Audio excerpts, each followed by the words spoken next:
Selamat siang Bapak Ibu, suara sudah terdengar belum? Sudah, Bu. Sampun. Oke.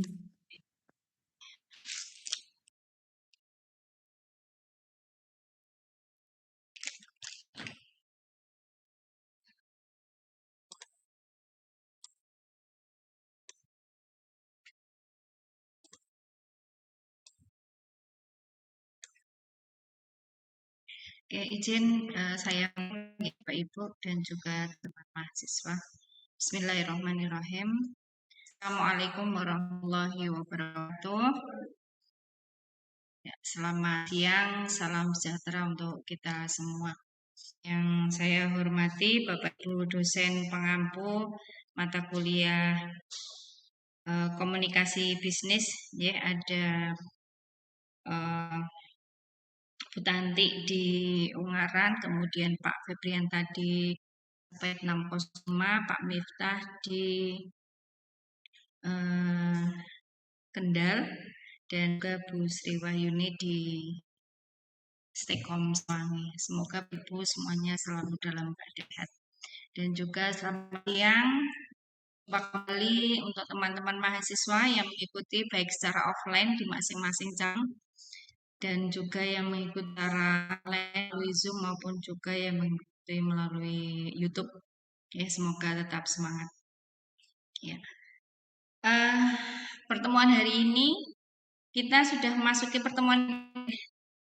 Ya, untuk pertemuan yang kelima ini, komunikasi bisnis akan membahas tentang perencanaan pesan bisnis. Ya. Jadi untuk materi pertemuan 1 dengan 4 kemarin kita sudah membahas ya tentang dasar komunikasi bisnis, kemudian lingkupnya. Ya. Nah untuk pertemuan yang kelima ini tentang perencanaan. Nah ada untuk rencana pembelajaran atau tujuan pembelajaran dari materi kita hari ini diharapkan nanti mahasiswa bisa memahami tentang 3 tahapan proses posisi komunikasi, kemudian mengetahui tujuan dari penulisan bisnis ya, atau penyampaian pesan bisnis. Kemudian yang ketiga adalah mampu menjelaskan tentang pentingnya menganalisa audiens. Dan yang keempat adalah mampu menjelaskan dan juga memahami tentang bagaimana memenuhi kebutuhan informasi audiens.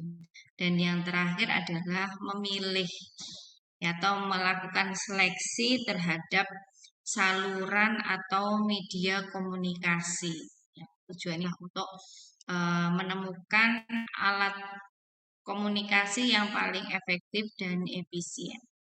Nah, ini 5 poin yang kita pelajari pada pertemuan hari ini, yaitu tentang perencanaan pesan bisnis.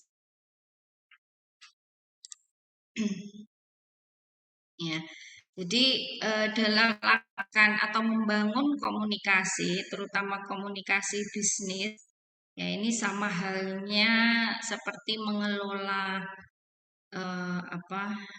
perusahaan atau memanage ya. Jadi ada yang tahap perencanaan atau planning. Ya, jadi perencanaan pesan bisnis ini adalah langkah strategis bagi pencapaian tujuan organisasi secara menyeluruh. Nah, terutama ini difokuskan pada komunikasi, jadi keberhasilan komunikasi. Bagaimana membangun komunikasi yang tepat, yang efektif, yang efisien. Tidak hanya dengan pihak internal atau di dalam organisasi, tetapi juga dengan pihak eksternal. Nah, pesan bisnis yang dikelola atau yang direncana dengan baik dan tepat ini akan mempermudah pencapaian tujuan komunikasi. Nah, ada 3 ya proses komposisi dalam komunikasi bisnis.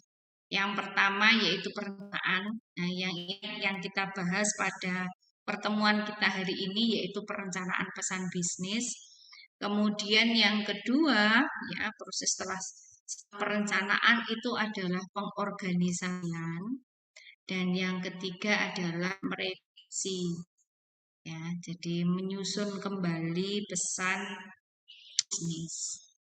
Nah, materi kita yaitu tentang perencanaan ini berkaitan dengan yang pertama adalah menentukan tujuan atau maksud dari komunikasi yang akan dilakukan. Ya, jadi tujuan komunikasi untuk siapa. Termasuk juga menganalisis audiens yang akan menerima pesan. Ya, contohnya apa? Kita akan berkomunikasi dengan siapa? Ya, dengan pihak internal perusahaan atau dengan pihak eksternal perusahaan. Nah, audiens yang berbeda ini tentu membutuhkan penyesuaian. Ya, membutuhkan penyesuaian. Misalnya apa? Pemilihan kata, istilah, ya.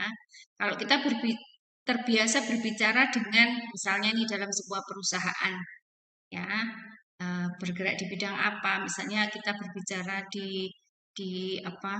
Di pemasaran misalnya, maka istilah-istilah pemasaran itu familiar. Nah, berbeda ketika kita harus berbicara dengan orang lain dengan latar belakang yang berbeda, tentu pilihan kata, ya, data ini juga akan menyesuaikan.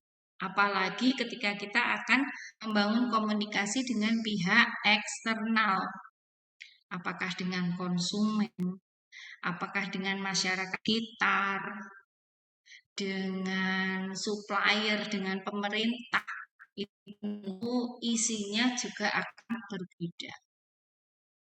Kemudian selain tadi menentukan tujuan, analisis audiens dalam perencanaan ini juga penting dalam menentukan ide pesan yang akan disampaikan. Ya, bukan ide pesan yang akan disampaikan. Yang terakhir adalah memilih media yang akan digunakan atau media yang tepat, karena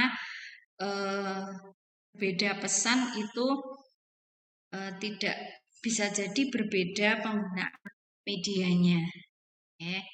Pesan yang sangat panjang dan detail itu tidak akan efektif dan efisien jika penyampaiannya secara lisan. Misalnya apa? Oh, peraturan perundang-undangan tentang itu tidak akan efektif jika disampaikan secara lisan. Penyampaian secara lisan hanya menampilkan poin-poin penting, sedangkan detailnya itu disampaikan secara tertulis. Nah, demikian juga untuk pesan yang sifatnya pendek. Nah, itu bisa disampaikan secara lisan. Nah, ya, jadi ada 3 proses komposisi dalam komunikasi, terutama untuk komunikasi bisnis. Ini ada perencanaan, organisasian, dan revisi. Nah, karena hari ini kita membahas tentang perencanaan bisnis, kita langsung saja pada yang pertama yaitu tadi menentukan tujuan. Nah, menentukan tujuan dari komunikasi. Nah, penting. Jadi menentukan tujuan itu dalam perencanaan itu memang hal yang pertama adalah menentukan tujuan. Kenapa menentukan tujuan? Kira-kira apa? Ya, kita fokus. Ya, fokus pada titik itu, pada tujuan itu. Ya, jadi semua aktivitas, semua effortnya itu diarahkan pada pencapaian tujuan. Tujuan yang dibangun juga harus jelas. Nah, jelasnya yang seperti apa? Nah, ada beberapa poin terkait dengan penentuan tujuan. Yang pertama adalah menentukan maksud dan tujuan komunikasi.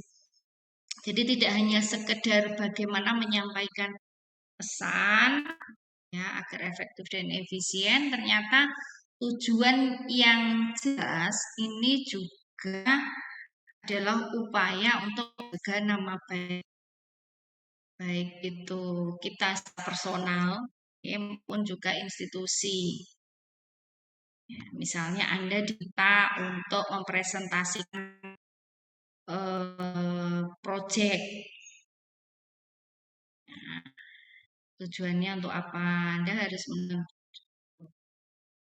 ya saya harus presentasi apa? Ya, kemudian audiensnya siapa? Tujuannya untuk apa? Nah, tujuan komunikasi itu apa? Nah, tentu kita ada persiapan. Persiapan ini untuk menjaga nama baik diri sendiri, ya kita sebagai komunikator dan juga perusahaan. Kemudian tujuan itu selain jelas harus realistis. Jadi tujuan yang yang ditentukan harus realistis itu apa? Terukur, bisa dicapai. Kemudian ada tentang waktu. Nah, biasanya kan kalau kita eh, pernah baca ya visi misi perusahaan atau mungkin terus ya misalnya Stekom, apa visi misi Stekom? Misalnya menjadi universitas terbaik nomor 1 di Jawa Tengah tahun berapa? Nah, apakah tujuan ini realistis? Ya realistis, sangat mungkin. Tapi kemudian ada waktunya. Biasanya kan ada jangka pendeknya ya dalam 1 tahun itu apa yang harus dilakukan. Ya kemudian jangka tengahnya apa, jangka panjangnya apa. Ya. Itu realistis, kemudian ada rentang waktu dan diterima oleh organisasi. Artinya sumber daya yang dimiliki oleh organisasi itu memang untuk mencapai tujuan itu. Nah, ini terkait dengan materi kita hari ini ya. Jadi perencanaan pesan ya, yang pertama tadi diarahkan adalah dengan menentukan tujuan, nanti akan memudahkan proses berikutnya ya meneruskan pesan, kemudian menanggapi audiens, ya kemudian memusatkan isi pesan. Artinya memusatkan isi pesan itu tergantung dari tujuan pesannya untuk apa. Isi pesan itu akan mengikuti, ya tidak terlalu bertele-tele. Kemudian yang terakhir adalah media yang tepat. Nah ini ada 3 tujuan dari komunikasi. Jadi komunikasi itu terutama untuk komunikasi bisnis ada 3 secara umum. Yang pertama adalah informasi. Contohnya apa? Misalnya adalah laporan keuangan, laporan rutin setiap bulan. Itu tujuannya adalah memberikan informasi. Kemudian tujuan yang kedua adalah melakukan persuasi. Persuasi itu ya ajakan, tujukan. Ya, kita membujuk atau mengajak pihak lain untuk setuju atau melakukan apa yang kita inginkan. Biasanya bentuk negosiasi. Ya, kemudian yang ketiga adalah itu bertujuan untuk melakukan kerjasama atau kolaborasi. Nah, tujuan yang berbeda tentu effortnya, isi pesannya itu ya berbeda. Ya, misalnya kalau memberi informasi itu kan sifatnya deskriptif ya, menceritakan kondisi. Nah, ini didukung dengan fakta. Kemudian kalau persuasi negosiasi ya ini ajakan. Maka ada keterampilan, dibutuhkan keterampilan untuk mempengaruhi pihak lain agar mengikuti keinginan kita. Kemudian bekerja sama, kolaborasi atau kerjasama. Nah ini adalah tiga tujuan dari komunikasi bisnis. Nah, tadi yang pertama itu adalah menentukan tujuan, maka harus menentukan tujuan mana komunikasi akan dibangun. Nah, ini ada tips ya untuk menguji tujuan atau bisa dikatakan indikator tujuan itu baik atau mudah diaplikasikan. Yang pertama realistis. Ya, realistis bisa dicapai. Kemudian tepat waktu, tepat orang dan tepat tujuan. Tepat tujuan ini sesuai dengan visi misi atau nilai yang menurut dianut oleh organisasi atau perusahaan. Nah, selanjutnya tadi yang pertama adalah merencanakan pesan bisnis itu menentukan tujuan.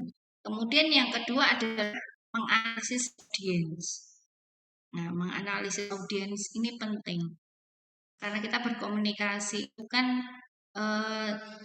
dengan orang lain, dengan pihak lain, maka agar komunikasi yang disampaikan itu tepat sasaran, efektif, efisien, maka selain menentukan tujuan, yang penting adalah kita mengetahui audiens atau lawan bicara kita.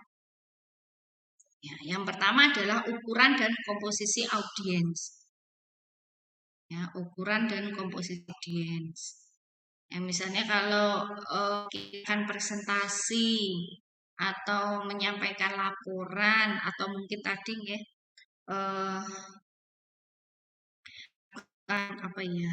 pidato lah ya misalnya. Nah, kita analisis dulu audiensnya, ukurannya atau sedikit. Ya, karena ini nanti juga berkaitan tempat. Ya. Kalau audiens hanya kecil ya 5 sampai 10 orang mungkin ruangan kecil, ruangan kelas itu cukup. Tapi kalau besar, nah ini membutuhkan banyak penyesuaian. Ya, selain tempat juga sarana dan prasarana. Ya, apa misalnya untuk sound systemnya, kemudian untuk monitor untuk menampilkan tulisan atau pesan, termasuk juga untuk tadi menyampaikan pesan kita. Apakah cukup ditampilkan di monitor? Apakah tidak membutuhkan hard copy ya yang dibagikan kepada audiens? Nah, ini makanya membutuhkan analisis audiens terkait ukuran. Kemudian ukuran adalah komposisi. Komposisi audiensnya. Apakah audiens kita tuh homogen? Contohnya apa? Misalnya kalau kita ber akan presentasi di internal perusahaan itu kan homogen ya. Kita hampir setiap hari bertemu, obrolannya berkisah dengan hal-hal dalam perusahaan internal. Ya, maka istilah-istilah yang kita katakan itu familiar. Nah, artinya lebih demikian juga kebalikannya kalau audiens kita itu adalah orang awam. Misalnya siapa? Konsumen atau masyarakat sekitar. Ya, kan mereka ada. Apa? Contohnya misalnya kampanye ya. Nah, kampanye di lapangan. Komposisinya beragam ya. Ada anak kecil, remaja, dewasa, laki-laki, perempuan. Kemudian latar belakangnya juga berbeda-beda. Nah, maka ini membutuhkan penanganan berbeda. Yang kedua adalah siapa audiensnya. Nah, tadi apakah audiensnya tadi misalnya konsumen ataukah pemerintah atau mungkin teman misalnya tadi internal ya atau bisa juga supplier. Nah, ini penanganannya akan berbeda. Biasanya ini ketika tips nih ya, tips misalnya Anda berbicara di halayak yang umum ya di masyarakat. tipsnya adalah dekati jadi pemimpin ya, disegani di kelompok itu. Misalnya ada di masyarakat di kecamatan tertentu. Nah, di situ biasanya dihadiri oleh petinggian, entah itu camat atau yang mewakili atau siapa. Nah, dekati. Ya, dekatinya bisa presentasi ya, misalnya di sapa. Termasuk juga ini di salah satu trik ya ketika nanti terjadi misalnya kegaduhan. Nah, minta tolonglah kepada orang yang pengaruh di tempat. Nah, kemudian yang ketiga, analisis audiens yang ketiga adalah melihat reaksi audiens. Nah, ini penting ya. Sebagai seorang komunikator itu harus ini apa namanya? Apa peka. Nah, dengan reaksi audiens. Kalau audiensnya sudah mulai menguap, ya itu indikator wah sudah bosan. Nah, berarti bisa jadi apa yang kita sampaikan membosankan atau sudah mulai gaduh, nah, maka berikan jeda. Nah, jedanya ini tergantung ya bagaimana cara kita berikan apa stimulus audiens itu terus kembali. Kemudian yang keempat adalah tingkat pemahaman audiens. Nah, itu terkait dengan latar belakang. Ya, latar belakang misalnya latar pemahaman ini pendidikan, ya, pendidikan berbeda gender atau tadi berbeda kepentingan, maka harus apa berbeda penanganannya. Dan yang kelima adalah hubungan komunikator dengan audiens atau tidak. Nah, ini juga kan berbeda penanganan. Nah, ini ada 5 hal ya terkait dengan analisis audiens. Jadi sebelum kita membangun komunikasi dengan siapapun internal maupun eksternal, pastikan mengetahui komposisi audiens, perannya, kemudian latar belakangnya, ya peka dengan reaksi audiens, dan hubungan komunikator dengan audiens ini penting. Ya, artinya gini contohnya misalnya kita berbicara di depan para pimpinan itu sudah pasti berbeda dengan kita harus berbicara dengan teman-teman yang mungkin setara jabatannya. Ya, ada pasti akan berbeda dalam apa bahasa yang digunakan, etika maupun adat. Kemudian berikutnya adalah cara memuaskan audiens. Jadi kalau kita sudah tahu siapa audiensnya, maka kita masuk pada cara memuaskan audiens. Hal ini adalah terkait dengan kebutuhan akan informasi. Yang pertama adalah menemukan apa yang diinginkan audiens. Nah, ini penting. Ya, jadi kita fokus pada yang diinginkan audiens, ya, tidak melihat kemana-mana, tidak bertele-tele. Ya, temukan apa yang diinginkan oleh audiens. Kebutuhan apa sih? Ya, kebutuhannya apa? Nah, berkait dengan keinginan, ini juga perlu tadi mengetahui latar belakang. Misalnya apa? Oh, latar belakang misalnya adalah penghasilan. Nah, ini penghasilannya rendah, menengah, atau tinggi. Nah, karena tingkat penghasilan ini juga berbeda, ini juga beda dalam perilaku apa konsumsi, misalnya untuk pemilihan produk. Ya. Kemudian yang adalah antisipasi pertanyaan yang tidak diungkapkan. Jadi bisa jadi audiens itu yang pertama adalah takut bertanya. Ya, dia ada pertanyaan tapi takut tanya. Yang kedua bingung. Nah, jadi kita harus juga ini apa tanggap dan atas ini pertanyaan atau kebingungan yang tidak bisa diungkapkan. Ya, misalnya dengan apa? Ya, coba dipancing, atau mungkin ditanyai. Atau tadi apa yang paling takutkan? Misalnya kita menawarkan produk. Ya, biasanya orang dengan belakang penghasilan yang mungkin rendah itu biasanya mereka selektif terhadap harga. Nah, itu yang ketakutan yang pertama adalah harga. Makanya dengan mengetahui latar belakang ini kita bisa mengetahui ya pertanyaan yang mungkin tidak diungkapkan misalnya dengan harga. Tapi kalau orang yang berpenghasilan tinggi, harga bukan menjadi eh, prioritas. Biasanya adalah mereka membeli barang yang bisa meningkatkan kualitas atau prestisnya. Kemudian yang ketiga adalah memberikan informasi yang diperlukan. Jadi hanya memberikan informasi yang relevan dengan kebutuhan audiens. Kemudian yang keempat adalah pastikan informasi itu akurat.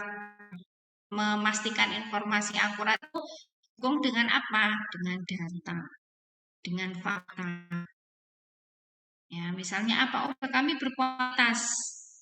Ya, buktinya apa? Nah, misalnya, oh produk kami sudah bersertifikat, misalnya produk kami sudah digunakan oleh sekian persen pengguna, misalnya. Kemudian yang kelima adalah menekankan ide yang paling menarik untuk audiens. Nah, ini menemukan ya apa yang paling bisa menarik perhatian audiens. Nah, ini tergantung nanti dengan konteksnya. Nah, selain cara yang pertama yaitu memuaskan audiens akan kebutuhan informasi, ya kebutuhan informasi. Yang kedua adalah memuaskan kebutuhan terkait dengan dorongan audiens. Nah, terkadang audiens itu mereka sudah tahu, sudah membaca, ya sudah mencari informasi terkait dengan produk atau jasa, ya. Nah, ini tantangannya apa bagi produsen atau penjual atau marketing adalah ini apa mendorong pada perubahan perilaku. Nah, perubahan perilaku di sini adalah perilaku untuk membeli atau menggunakan. Jadi kebutuhan tidak hanya kebutuhan informasi tetapi juga kebutuhan untuk menggerakkan inspirasi dan mendorong audiens untuk bertindak. Ya, misalnya tadi membeli produk. Nah, caranya dengan apa? Untuk memuaskan kebutuhan motivasional audiens yang pertama adalah berargumen yang rasional. Ya, argumen yang rasional itu menyampaikan pendapat atau gagasan berdasarkan logika, fakta, bukti, ya bukan sekedar emosi opini. Contohnya seperti tadi, oh produk kami berkualitas. Ya buktinya apa? Kalau orang sudah mencari informasi, mereka bisa penekanannya adalah pada fakta. Misalnya tadi, oh sudah bersertifikat, oh sudah mendapatkan, oh sudah ada BPOM misalnya, oh harganya bersaing dengan pesaing kita ini, sudah digunakan sekian persen masyarakat. Ya. Kemudian yang kedua adalah pendekatan emosi audiens, yaitu cara menyampaikan pesan dengan menyentuh perasaan audiens agar lebih terhubung, tertarik, dan terdorong untuk merespon atau bertindak. Ya, contohnya apa? Misalnya, ya, misalnya produk ini cocok untuk ibu atau bapak. Misalnya ini jam-jam tangan mewah. Nah, ini cocok dipakai untuk pertemuan bisnis. Oh, ini sesuai untuk apa? Kado dengan mitra bisnis atau partner bisnis. Jadi intinya adalah menyentuh pada perasaan audiens. Intinya kalau memenuhi kebutuhan motivasional audiens itu lebih pada nilai atau value. nilai atau value dari audiens. Jadi lebih lebih lebih dalam dibanding dengan kebutuhan yang pertama tadi yang terbatas pada informasi. Oke, nah langkah berikutnya dalam perencanaan bisnis tadi kalau menentukan tujuan, kemudian menganalisis audiens, kemudian memuaskan audiens, maka berikut adalah menentukan ide.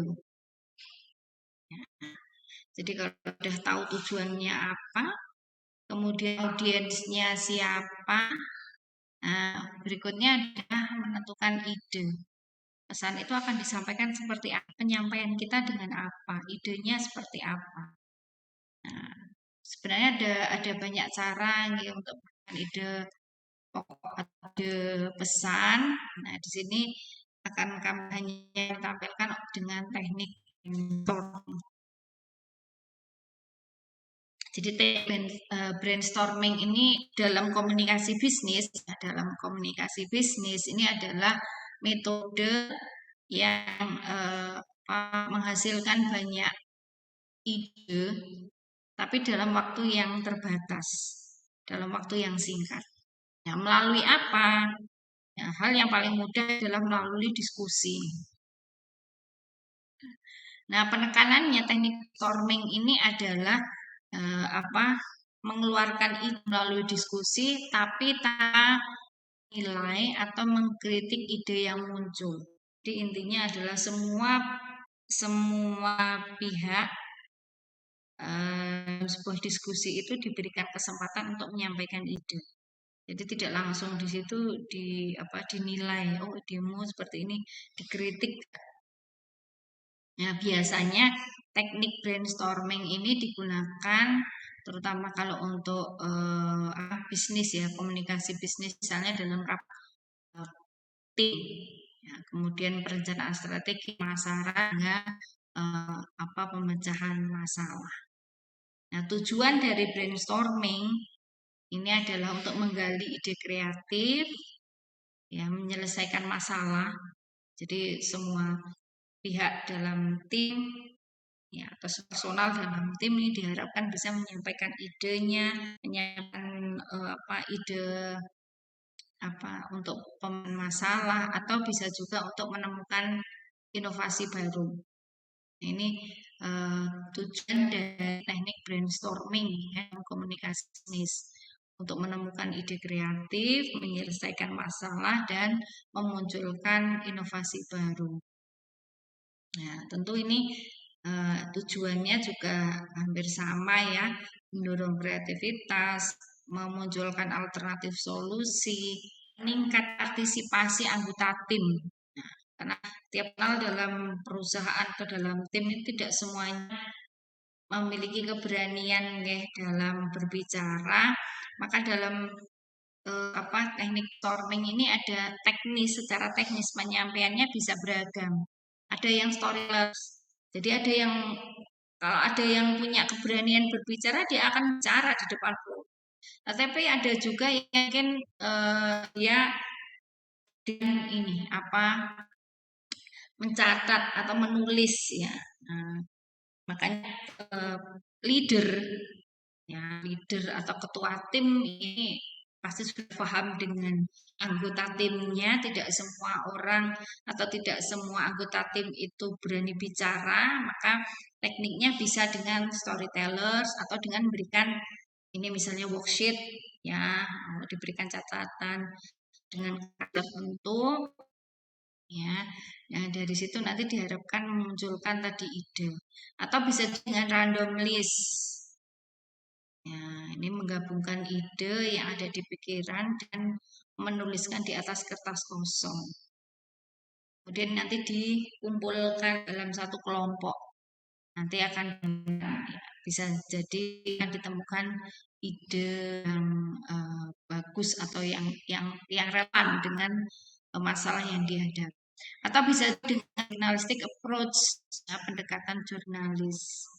Ya, biasanya ini dengan menyampaikan ya, kalau jurnalis itu kan kita tahu sendiri ya, tugasnya jurnalis itu kan mereka mengumpulkan berita. Nah, biasanya mereka ya memang tugasnya tanya ya siapa, apa, bagaimana, kapan dan lain sebagainya. Ini adalah maaf teknik ya dari brainstorming, bisa storyteller, worksheet, random list atau juga journalistic approach. Tapi bisa juga yang terakhir adalah dengan ini tanya jawab ya, question and answer chain adalah teknik brainstorming dan komunikasi bisnis dengan menggunakan question and answer chain.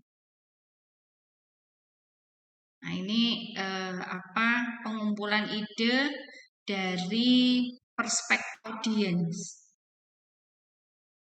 Misalnya apa? Bisa jadi kotak saran.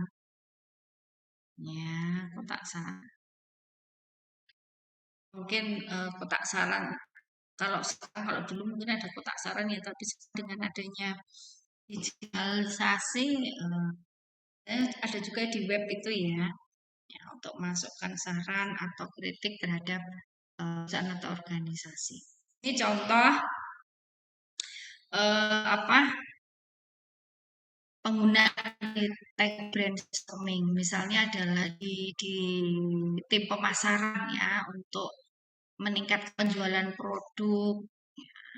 Mereka melakukan brainstorming untuk mencari ide promosi. Mereka promosi apa yang relevan dengan saat ini. Nah, nanti pasti akan memunculkan banyak ide. Oh, berikan diskon, berikan apa kuis misalnya atau bundling ya, beli satu dapat satu atau mungkin potongan harga dan sebagainya. Nah, kemudian ide-ide tadi disaring dan dipilih yang paling potensi atau paling. Dan yang terakhir dari proses perencanaan pesan bisnis adalah memilih saluran atau media komunikasi. Sudah disampaikan tadi bahwa apa pesan yang akan disampaikan itu eh, tidak tidak selalu sama medianya ya. Harus melihat tadi pesannya. Secara umum saluran atau media komunikasi ada dua, ada lisan dan tertulis. Ya, tentu ini masing-masing saluran atau media komunikasi ini ada kelebihan, ada kekurangannya. Kalau lisan apa? Misalnya saya berbicara itu cepat mendapatkan feedback. Ya, mahasiswa misalnya tidak tahu bertanya atau kalau tidak bertanya tadi, oh saya bisa melihat dari reaksi audiens. Kok kita mengerikan dahi, kok kita oh berarti mungkin belum paham ya. Nah, saluran komunikasi lisan ini biasanya digunakan untuk pesan yang sifatnya sederhana. Ya, sederhana. Jadi tidak memerlukan catatan atau tidak detail. Nah, itu biasanya pakai pesan. Kemudian selain keuntungannya selain mendapatkan feedback yang cepat, lisan itu juga ekonomis. Ya, disampaikan secara langsung kalau tidak melalui telepon, ya itu kan juga lisan meskipun melalui media lebih ekonomis. Nah, ini bermanfaat bila yang disajikan adalah informasi kontroversial, kemudian reaksi audiens terbaca, dan ini komunikasi lisan ya bisa berbicara langsung lewat telepon, wawancara, diskusi, ya, pidato dan lain sebagainya. Kemudian yang kedua adalah komunikasi tertulis. Contohnya apa ya? Misalnya email, laporan, memo, surat apa lamaran kerja itu juga tertulis. Kelebihannya apa? Kalau komunikasi tertulis itu cocok di pesan yang sifatnya panjang dan detail, membutuhkan penjelasan yang panjang itu menggunakan komunikasi tertulis. Kemudian kelebihan yang kedua untuk komunikasi tertulis itu adalah ini. Nah, ini perencanaannya itu lebih matang ya. Biasanya kalau kita nulis surat kan ada pembukaan, ada biasi, ada penutup. Jadi lebih rencana, teratur. Ya. Hanya saja tadi untuk memang tidak bisa langsung didapatkan secepat pada komunikasi lisan. Nah, jadi pemilihan media atau saluran untuk komunikasi tadi disesuaikan ya, sesuai dengan kebutuhan dari sifat pesan. Apakah pesannya itu sederhana atau pesannya kompleks, maka bisa dipilih. Atau mungkin pesan itu kebutuhannya adalah ingin cepat mendapatkan respon, bisa dilakukan cara lisan. Ya, atau mungkin pesan itu penjelasannya harus lengkap, detail, ya, bisa dengan tulisan. Ya, demikian Bapak Ibu dan juga teman-teman mahasiswa untuk temuan kelima hari ini tentang perencanaan pesan bisnis. Intinya setelah kita mengetahui dasar komunikasi, maka proses berikutnya adalah merencanakan pesan. Ya, pertama tadi adalah menentukan tujuan dari komunikasi, kemudian menganalisis audiens, kemudian menemukan cara memuaskan kebutuhan audiens, kemudian tadi apa?